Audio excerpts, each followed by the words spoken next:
Assalamualaikum warahmatullahi wabarakatuh. Kami dari kelompok 1 akan mempresentasikan mengenai tahap pertama dalam Understanding by Design, yaitu tahap identifikasi hasil yang diinginkan. Sebelum memulai pemaparan materi, izinkan saya memperkenalkan anggota kelompok.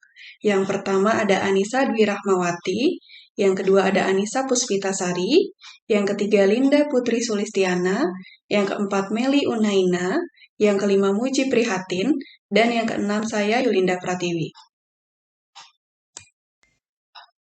Baik, saya akan menjelaskan mengenai tahap 1 dalam Understanding by Design atau tahap identifikasi hasil yang diinginkan. Pada tahap 1 ini, guru mempertimbangkan tujuan pembelajaran yang telah ditetapkan oleh kurikulum nasional dan meninjau harapan kurikulum. Pada tahap 1 ini, guru bisa membuat pilihan atau prioritas yang dibuat berdasarkan kinerja jangka panjang. Dalam aktivitas transfer of learning ini, peserta didik diharapkan dapat menerapkan dan mengaplikasikan apa yang sudah dipelajarinya dan dipahaminya di dalam kehidupan sehari-hari. Untuk membangun sikap responsif dan menggali pemahaman siswa terhadap materi, guru harus mampu membuat pertanyaan esensial atau essential questions yang fungsinya untuk menggali hal-hal berharga dalam diri peserta didik. Untuk dapat menyusun tujuan pembelajaran dengan baik, guru dapat menggunakan capaian pembelajaran yang sudah tertera mulai dari fase A, B, C, D, hingga fase F.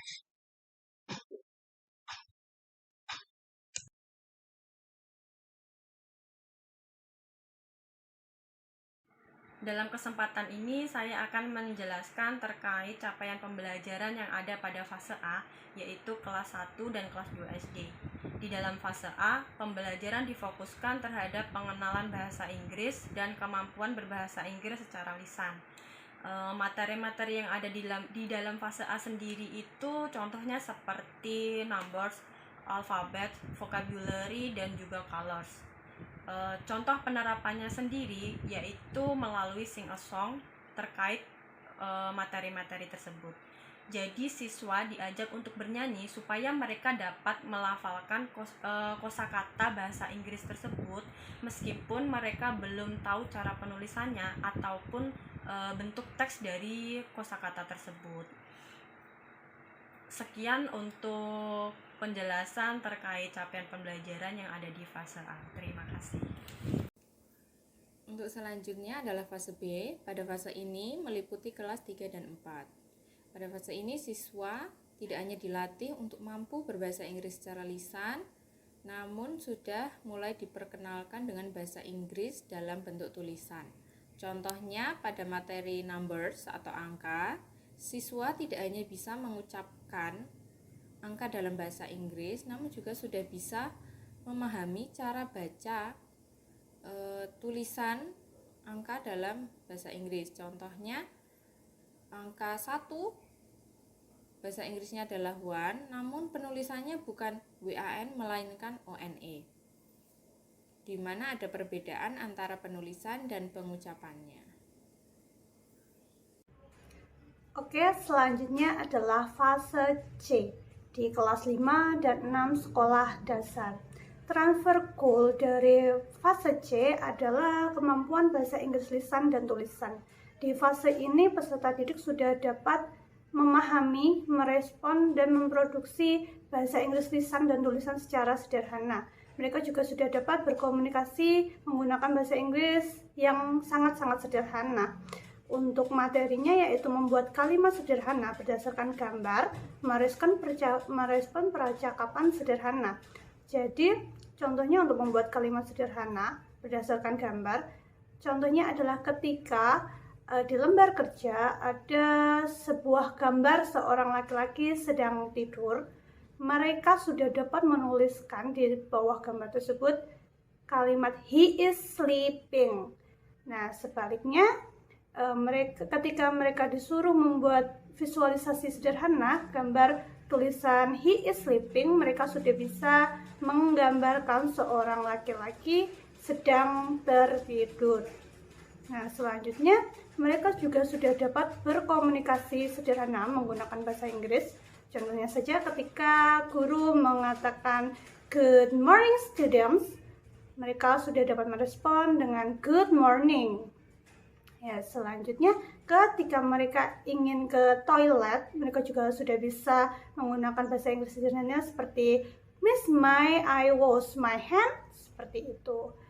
Jadi di fase C ini siswa peserta didik sudah bisa memproduksi, memahami dan merespon bahasa Inggris lisan sederhana dan dapat menghasilkan tulisan bahasa Inggris. Selanjutnya yaitu fase D. Fase D ini merupakan fase untuk kelas 7 sampai kelas 9 SMP. Transfer goals dari fase ini yaitu penguatan bahasa Inggris lisan dan tulisan dengan target CEFR level A1 sampai A2. CEFR adalah Cambridge European Framework Reference, adalah standar yang diakui secara internasional untuk menggambarkan kecakapan berbahasa Inggris. Untuk level A1 yaitu level beginner.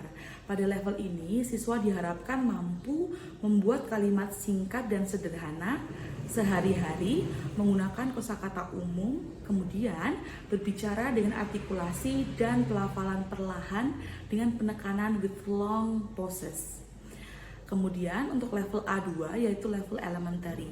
Pada level ini siswa diharapkan mampu menulis singkat dan sederhana menggunakan kosakata yang umum tentang keluarga dan menggunakan bahasa Inggris dalam pekerjaan.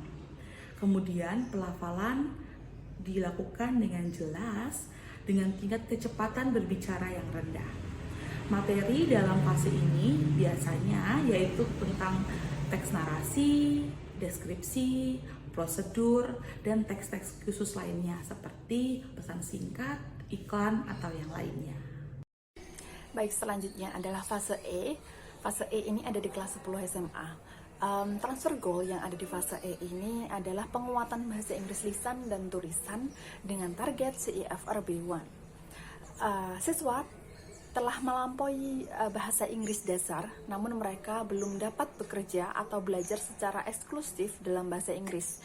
Itu adalah kemampuan yang ada di CEFR B1. Kemudian materi yang ada di fase E ini adalah teks narasi, deskripsi, prosedur, eksposisi, recount, dan report. Meskipun beberapa materi sudah ada di fase sebelumnya yaitu fase D, namun mereka memiliki perbedaan pada tingkat kesulitan dan kompleksitas materi yang dibahas. Selanjutnya adalah fase F. Fase F ini ada di kelas 11 dan kelas 12 SMA. Transfer goal yang ada di fase F ini sama dengan transfer goal yang ada di fase E, yaitu penguatan bahasa Inggris lisan dan tulisan dengan target CEFR B1. Materi yang ada di fase F ini adalah teks narasi, deskripsi, prosedur, eksposisi, argumentasi, dan diskusi.